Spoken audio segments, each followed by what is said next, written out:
अस्सलाम वालेकुम dear students, my name is Usama Khan और आप लोग देख रहे हैं केमिस्ट्री मेंटोर। तो बच्चों, आज का जो टॉपिक है वो बोर्ड के हवाले से, शॉर्ट क्वेश्चन के हवाले से इंपॉर्टेंट है। अक्सर ये शॉर्ट क्वेश्चन में पूछा जाता है और 2022 में ये लॉन्ग क्वेश्चन में आया था। तो ज़रा फोकस करके बैठिएगा। बहुत ही आसान टॉपिक है कि इक्विलिब्रियम कांस्टेंट के यूनिट्स फाइंड कैसे करते हैं, कैसे हमें कोई रिएक्शन दिया गया हो तो उसके यूनिट्स निकालेंगे। शुरू करते हैं आज का खूबसूरत और प्यारा सा टॉपिक। शुरू करें, चलो जी। बिस्मिल्लाहिर्रहमानिर्रहीम। आपको पता है जनाब, लास्ट टाइम हम लोगों ने ड्राइव किया था लॉ ऑफ मास सेक्शन से कि केसी किसके बराबर होता है, प्रोडक्ट ओवर रिएक्टेंट के। किसके बराबर होता है, प्रोडक्ट ओवर रिएक्टेंट। अगर हमने नंबर ऑफ मोल्स दिए गए हो तो हमें पता है raise to power the number of moles of reactant product and raise to power the number of moles of reactant. आपको इस बात का इल्म है। अच्छा जी, तो बच्चों केसी बराबर है प्रोडक्ट ओवर रिएक्टेंट के। अगर हमें कोई भी रिएक्शन दिया गया हो तो हम उसके लिए इक्विलिब्रियम कांस्टेंट एक्सप्रेशन कैसे लिखते हैं, सबसे पहले मैं आपको वो सिखाता हूँ। H2 प्लस I2 आसान तरीन reaction gives two H I, जो आपको इस चैप्टर में बार बार देखने को मिलता है। तो केसी किसके बराबर है जनाब, केसी बराबर है प्रोडक्ट ओवर रिएक्टेंट के। प्रोडक्ट हमारे पास क्या है, एच आई। तो आपको पता है ये क्या बन जाएगा, पावर। लास्ट टाइम आपने पढ़ा था, क्योंकि ये साथ नहीं लिखे इसका मतलब है मोल्स की तादाद 1 है, तो ये ऐसे ही। इस एक्सप्रेशन को बोलते हैं बच्चों equilibrium constant expression. Equilibrium constant expression. चलो जी, क्या रहा भाई, चलो भाई। लेकिन अगर हम लोगों ने इसके यूनिट फाइंड करनी है तो हमने इक्विलिब्रियम कांस्टेंट एक्सप्रेशन लिख दी, तो हम इसकी जगह सिंपल लिख देंगे मोल्स पर डेसीमीटर क्यूब। क्यों? एक बच्चा सोचोगा सर आपके रीजन नहीं दे रहे। रीजन देते हैं भाई, ये मोलर कंसंट्रेशंस हैं। मोलर कंसंट्रेशंस का मतलब पता है क्या होता है, कंसंट्रेशन बराबर होती है जनाब number of moles of solute plus number of moles per DM cube of solution, मतलब पर वॉल्यूम ऑफ सॉल्यूशन। तो कंसंट्रेशन बराबर है मोल्स ओवर वॉल्यूम। इसका मतलब है मोल्स किसके बराबर है, मोल्स बराबर है मोल। वॉल्यूम किसके बराबर है, डेसीमीटर क्यूब में हम लोग देते हैं। जब ये ऊपर जाएगा तो क्या बनेगा, कंसंट्रेशन बराबर होगी मोल्स पर डेसीमीटर क्यूब। तो इसका मतलब है हम लोग मोलर कंसंट्रेशंस में यूनिट्स क्या फाइंड करेंगे, क्या लेंगे, मोल पर डेसीमीटर क्यूब। तो यहाँ पे हम लोग इसलिए पुट करते हैं मोल पर डेसीमीटर क्यूब।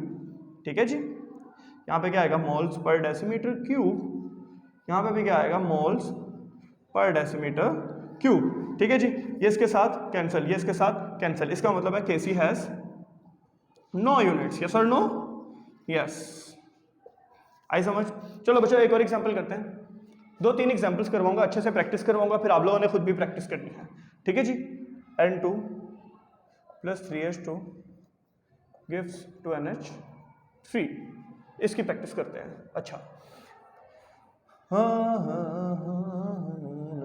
अच्छा चलो, केसी किसके बराबर है, प्रोडक्ट ओवर रिएक्टेंट। वैसे आप शुरू हमेशा यहाँ पे ये बात लिखो, जरूरी नहीं है बच्चों, आप लोग डायरेक्ट भी लिख सकते हो, लेकिन मैं आपको समझाने के लिए लिख रहा हूँ। ठीक है जी, हमारे पास NH3 है, तो NH3 के साथ इसके कितने नंबर ऑफ मोल्स हैं, 2। इसकी क्या बन गए, पावर। कल हम लोगों ने आपको इसे बड़े डिटेल से समझाया था लॉ ऑफ मास सेक्शन में, इसकी रीजंस भी दी थी। ले जी, क्यू बन गया। अब इसकी जगह हम लोग क्या पुट करेंगे, किधर गया, डस्टर डस्टर डस्टर, ये है।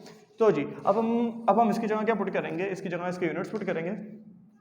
यूनिट्स किसके बराबर है, moles per decimetre cube over moles per decimetre cube over mole per decimetre cube whole की पावर 3।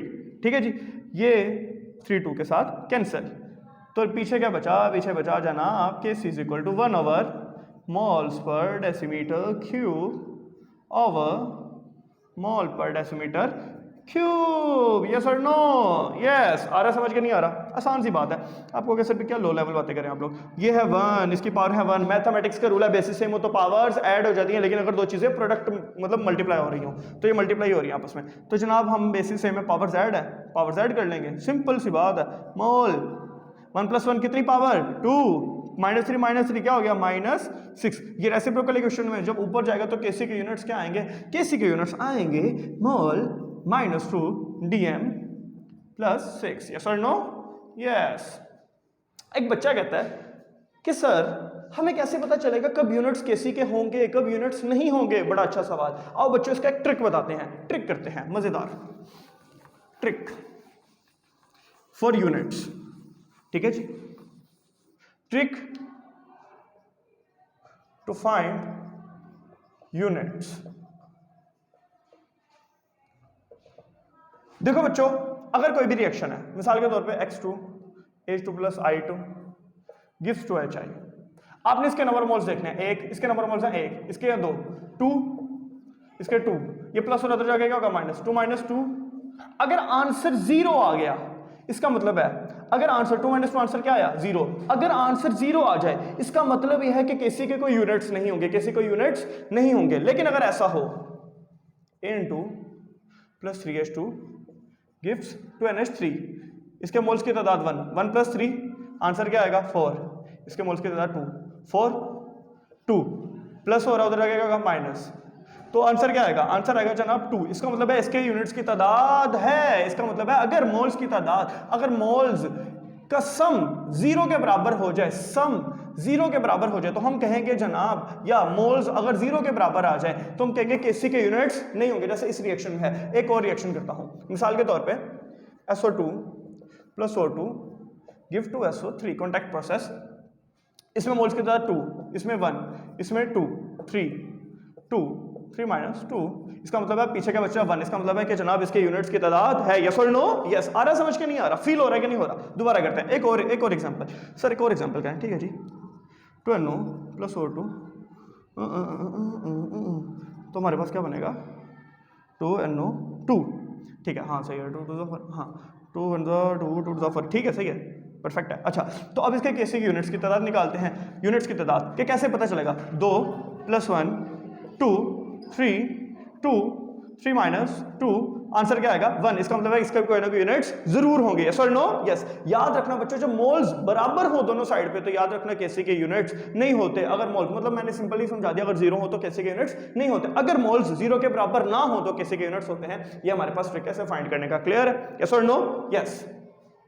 तो आप लोग को सिखाया हमने केसी के यूनिट्स कैसे निकालते हैं, आपको अच्छे से समझ आ गया होगा। और इस एक्सप्रेशन को बोलते हैं, जो अभी मैंने बताया था, इस एक्सप्रेशन को बोलते हैं इक्विलिब्रियम कांस्टेंट एक्सप्रेशन।